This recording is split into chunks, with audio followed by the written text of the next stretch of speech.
Nessa última parte da disciplina de Ecologia de Populações e Comunidades, a gente fala em ecologia aplicada. Então, em que diferentes temas a gente pode aplicar os assuntos que a gente vê nessa disciplina de ecologia para o mundo real. Então, nesses próximos vídeos eu vou falar sobre áreas protegidas. Então, a gente falou ao longo da disciplina em padrões de diversidade, é onde a gente encontra a maior diversidade de organismos, e que tipos de situações bióticas ou abióticas que favorecem isso. A gente falou em conservar essa diversidade, especialmente conservar populações. E agora a gente vai pensar em ecossistemas como um todo, né? Então, quando e onde, como se conserva a biodiversidade no mundo? Em geral, a diversidade está conservada em áreas que são protegidas, sejam áreas protegidas legalmente ou áreas que são protegidas culturalmente e outras coisas. Então, o conceito de áreas protegidas é importante e a gente vai falar mais dele nos próximos vídeos. Então, o primeiro tipo de área protegida que eu vou falar são as unidades de conservação. Então, unidades de conservação são áreas legalmente protegidas e designadas com essa função de conservação. Elas podem ser áreas federais, né, geridas pelo governo federal, no caso do Brasil pelo ICMBio, áreas estaduais, que são geridas pelas organizações estaduais de meio ambiente de cada estado, e também existem algumas unidades de conservação municipais no Brasil, então geridas pelas prefeituras, normalmente pela sua Secretaria de Meio Ambiente. Certo? Então, são exemplos de áreas protegidas, muitos lugares que a gente conhece. Por exemplo, o Cristo Redentor está dentro de um parque nacional, o Parque Nacional da Tijuca. Fernando de Noronha inteiro 2 unidades de conservação, a APA de Fernando de Noronha e o Parque Nacional Marinho de Fernando de Noronha. Serra da Capivara, essa foto aqui embaixo à esquerda, também é um lugar muito famoso no Brasil e no mundo pela quantidade de pinturas rupestres. As Cataratas do Iguaçu e vários outros lugares. Essa foto aqui de cima é da Chapada dos Veadeiros, do Parque Nacional da Chapada dos Veadeiros. Então, a gente conhece, ainda que não seja ao vivo, a gente conhece muitos exemplos de parques nacionais no Brasil, mas eles não são o único tipo de unidade de conservação. Existem, por exemplo, parques estaduais, que é a mesma categoria, mas em hierarquias de governo diferentes. E existem outros diversos tipos de unidade de conservação. Eu vou detalhar isso mais para frente. Outro tipo de área protegida, que na verdade não é designado para proteger a biodiversidade, sim para proteger os meios de vida de povos tradicionais e originários do Brasil, são os territórios indígenas. Mas os territórios indígenas brasileiros, exatamente por conta do meio de vida dessas populações, são áreas extremamente protegidas e bem conservadas.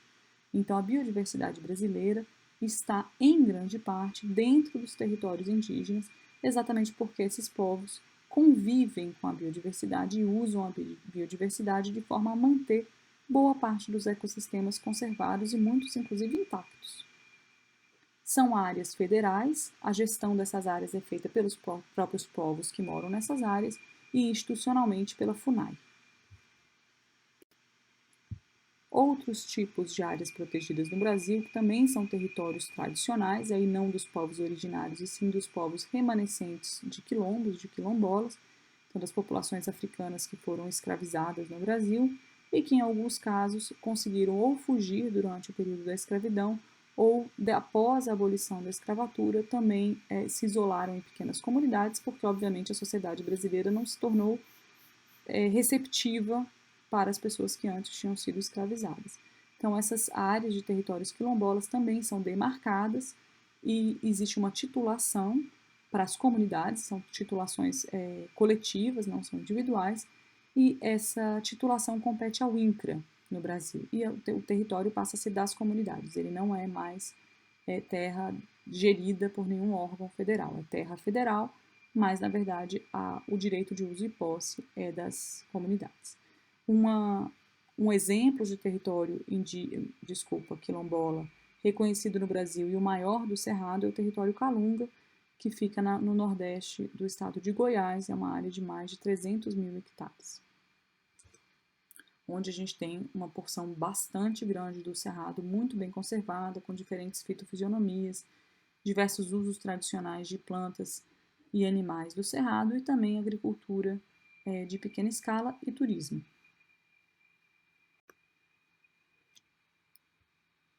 Existem também áreas dentro das propriedades privadas brasileiras que devem, por lei, ser conservadas.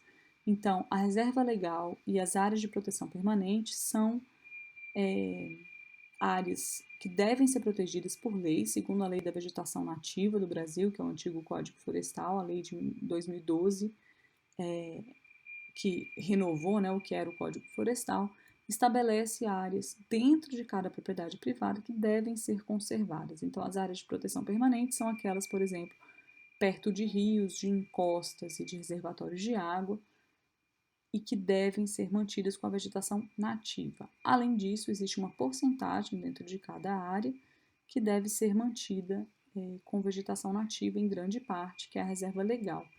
A ideia da reserva legal é muito da área ter, primeiro, uma boa infiltração de água para se manter o ciclo de água na propriedade e em toda a bacia hidrográfica da qual ela faz parte, e também, por exemplo, produção de madeira, polinização de culturas. Então, se você tem uma área nativa, por exemplo, de cerrado, perto de uma cultura de algodão, você vai ter menos pragas na sua cultura de algodão, porque vai ter organismos nativos do cerrado, né? Animais nativos do cerrado que vão ser predadores das pragas agrícolas, você vai ter uma melhor polinização das culturas e outros aspectos que, na verdade, beneficiam a agricultura.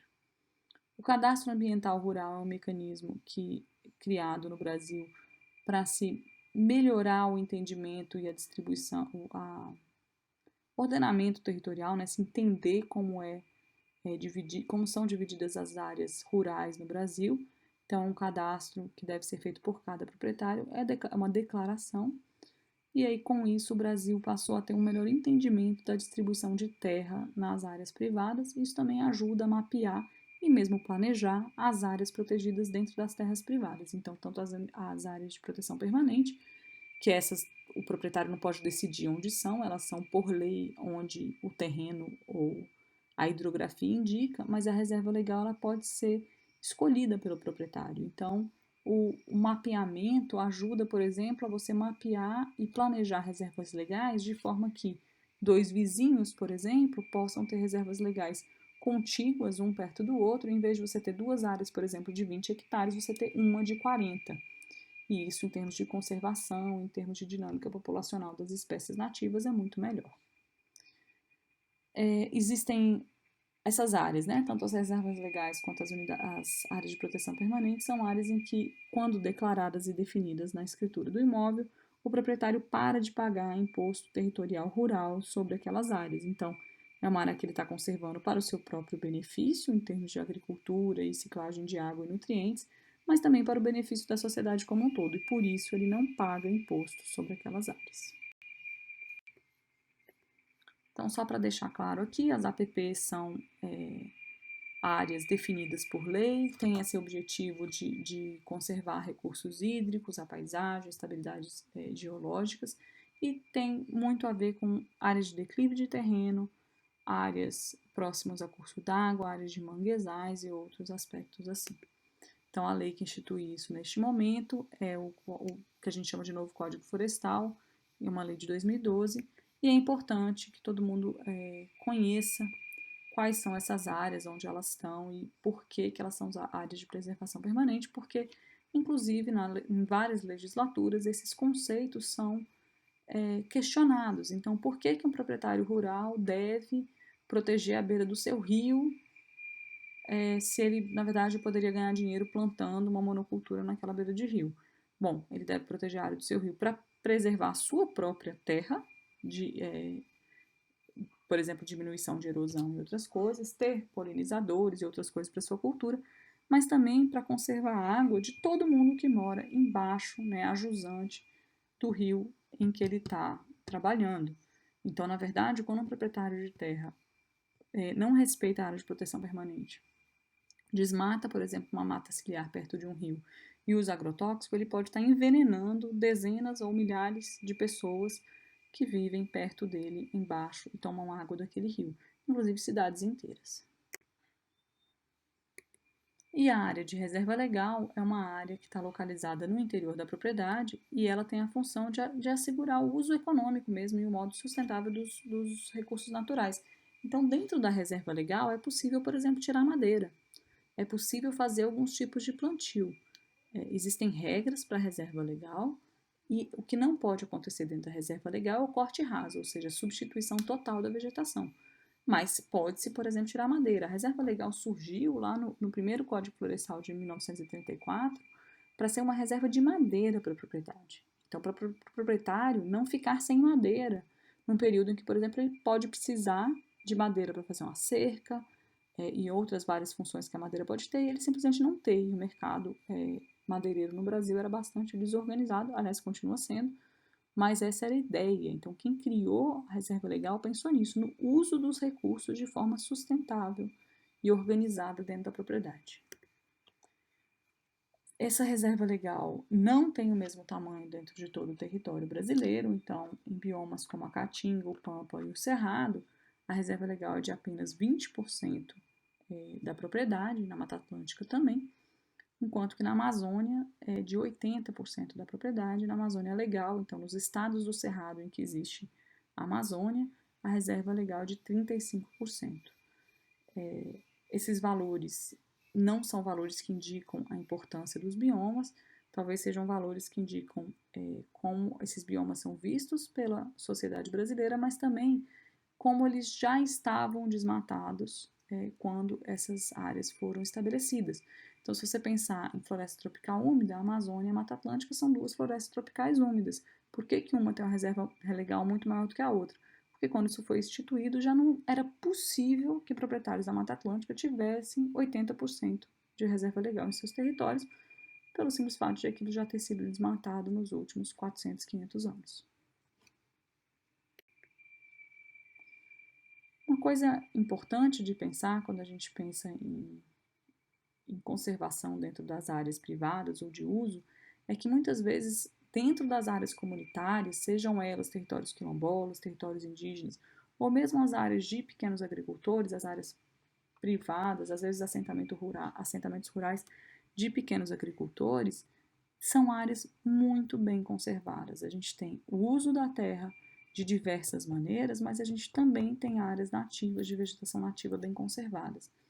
E aí, várias pessoas defendem que essas comunidades tradicionais, indígenas, populações de pequenos agricultores, são guardiões da biodiversidade. E, obviamente, tem gente que concorda com isso e tem gente que discorda disso, né? Então, existe uma vertente que nos diz que onde existe gente, existem seres humanos, existe impacto, né? Então, isso é verdade. Os seres humanos utilizam recursos naturais, muitas vezes utilizam isso de forma insustentável, usam muito mais do que qualquer outro animal que esteja naquele ecossistema e certamente causam impactos. Então, mesmo as populações mais tradicionais, que usam ferramentas mais rudimentares, vivem em pequenas densidades, vão causar impacto nas áreas em que vivem. A questão é o tamanho desse impacto e muitas vezes essas populações elas usam determinados recursos de acordo com conhecimentos tradicionais de longa data. Então, se uma determinada comunidade indígena vive no mesmo lugar há 500, 600, 800 anos e esse lugar continua tendo, por exemplo, antas e onças e outros animais, outros mamíferos de grande porte, isso é um indicativo de que são animais que são caçados para comida, né? Ou têm relações antagonísticas com seres humanos, né? Então, onças muitas vezes são caçadas ou por medo ou porque as onças podem realmente oferecer perigo às sociedades humanas.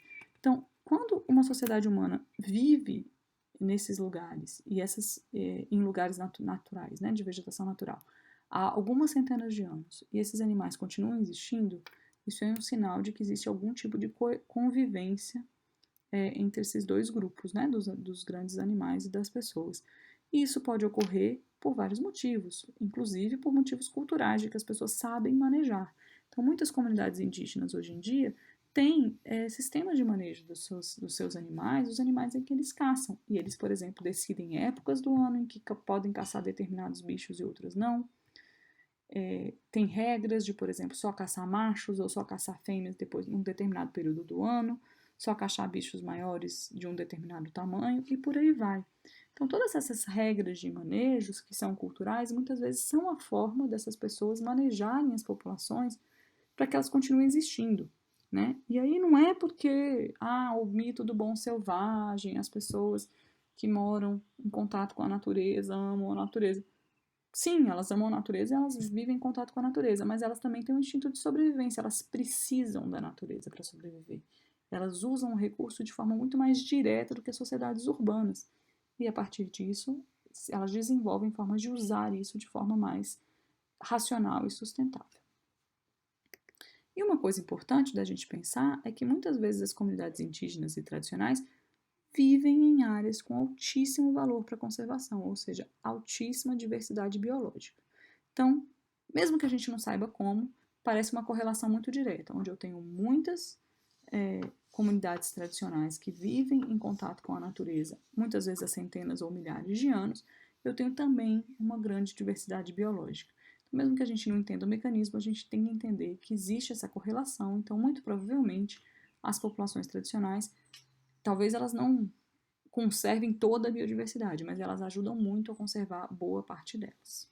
Conservação de base comunitária acontecendo, ou seja, o uso por comunidades locais da biodiversidade que ajuda a conservar ecossistemas como um todo, porque esses ecossistemas são importantes para o fornecimento dos recursos que essas populações usam, certo? Então, as origens disso são a própria subsistência das pessoas. As pessoas vivem no cerrado, por exemplo, e usam coco-babaçu. Então, a gente tem em quase 400 mil mulheres brasileiras que se identificam como quebradeiras de coco-babaçu, né? Isso, especialmente nos estados do Piauí, do Maranhão, do Pará e do Tocantins. Então, são mulheres cuja vida econômica está centrada no coco-babaçu. Vendem produtos do babaçu, a semente do babaçu, o mesocarpo do babaçu. Ao utilizar essa palmeira, essas mulheres sabem da importância de todo o ambiente em que essa palmeira ocorre, ou seja, do cerrado.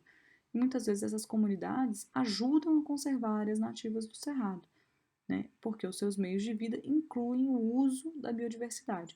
Claro que essas pessoas têm impacto sobre a natureza, elas vivem nos lugares, elas plantam suas roças, elas às vezes caçam, elas criam gado, criam outros animais. Então é óbvio que as pessoas têm impacto sobre a biodiversidade quando elas vivem nos lugares, mas em geral essas comunidades têm um impacto muito menor do que populações urbanas que não usam os recursos diretamente da natureza e, portanto, nem sabem como eles funcionam, não ajudam na sua conservação.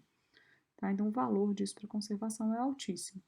A outra foto que está aqui nesse slide é de uma comunidade de pescadores e existem muitos exemplos de conservação de ecossistemas inteiros, às vezes de lagos e rios e mesmo no mar, pelo uso tradicional do pescado, de outros recursos aquáticos, né? Então, o exemplo do manejo comunitário do pirarucu, por exemplo, na Amazônia, é um clássico que ajuda a conservação, obviamente, dessa espécie de peixe, mas também de outros recursos e da própria floresta como um todo, mesmo na área de terra firme. À medida que as pessoas têm o seu sustento vindo, por exemplo, do pescado, elas desmatam menos áreas, por exemplo, para plantar uma agricultura maior que precisasse ser vendida e tudo mais. Então, a conservação pelo uso dos recursos naturais ela é possível e a gente tem vários exemplos no Brasil e no mundo.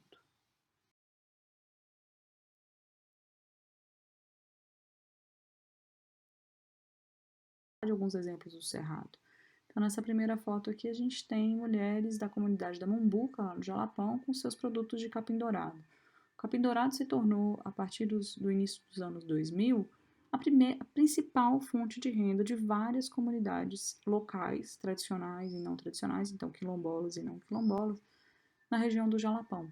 A partir do momento em que um produto nativo do cerrado se torna uma fonte de renda, o cerrado como um todo é valorizado, aquele produto, aquela espécie é valorizada, o ambiente em que ela vive também é, e as pessoas que moram e convivem com o cerrado há dezenas ou centenas de anos também se tornam mais importantes para a sociedade como um todo. Então, à medida em que você vê esses produtos, você também passa a valorizar um pouco mais o cerrado. E existem vários outros exemplos. Então, óleos de pequi, de puriti, esteiras feitas com plantas nativas, como nessa foto no centro embaixo. Pequi é um dos recursos nativos do cerrado mais conhecidos, mais apreciados e mais vendidos. Existem vários outros, tem esse catálogo, chama Cerrado que Te Quero Viva, de diversos produtos do que a gente chama da sociobiodiversidade do Cerrado. Então, desde coisas de babaçu, como eu já mostrei, sempre vivas, o próprio capim dourado, óleo, coquinho azedo e tantas outras espécies. Baru, né? Então, à medida em que a gente vai conhecendo e usando e comendo os frutos do cerrado e outros produtos nativos do cerrado, a gente ajuda a valorizar e ajuda a conservar o cerrado. Existe impacto da coleta desses produtos? É claro que existe. À medida que você está retirando algum recurso do ecossistema, você está tirando nutrientes. Então, assim, algum impacto vai ter. Esse impacto é aceitável? Esse impacto é sustentável? Isso pode ser feito ao longo de dezenas ou centenas de anos? Para a maior parte desses produtos, pode, né? Então, a gente tem que pensar que o uso dos produtos passa a valorizar as áreas nativas de onde eles são retirados, passa a valorizar as populações que os utilizam, gera renda para essas populações de forma relativamente pouco impactante. Né? É muito menos impactante coletar frutos do cerrado do que tirar o cerrado inteiro e botar uma pastagem para ter gado. Né? Muitas vezes o gado é criado em pastagens nativas, em áreas campestres e savânicas do cerrado, e isso é muito menos impactante do que retirar o cerrado e plantar capins exóticos, por exemplo. Né? Então, as formas de uso, elas têm impacto, todas elas, mas existe um gradiente de impactos. A gente pode ter um impacto menor ou maior. Uma monocultura que substituiu completamente a vegetação, retirou, por exemplo, todas as áreas de reserva legal e proteção permanente, vai ter muito mais impacto do que o extrativismo. Né? Então, quando a gente valoriza o extrativismo, incentiva o extrativismo, a gente está incentivando a conservação de áreas nativas, sim.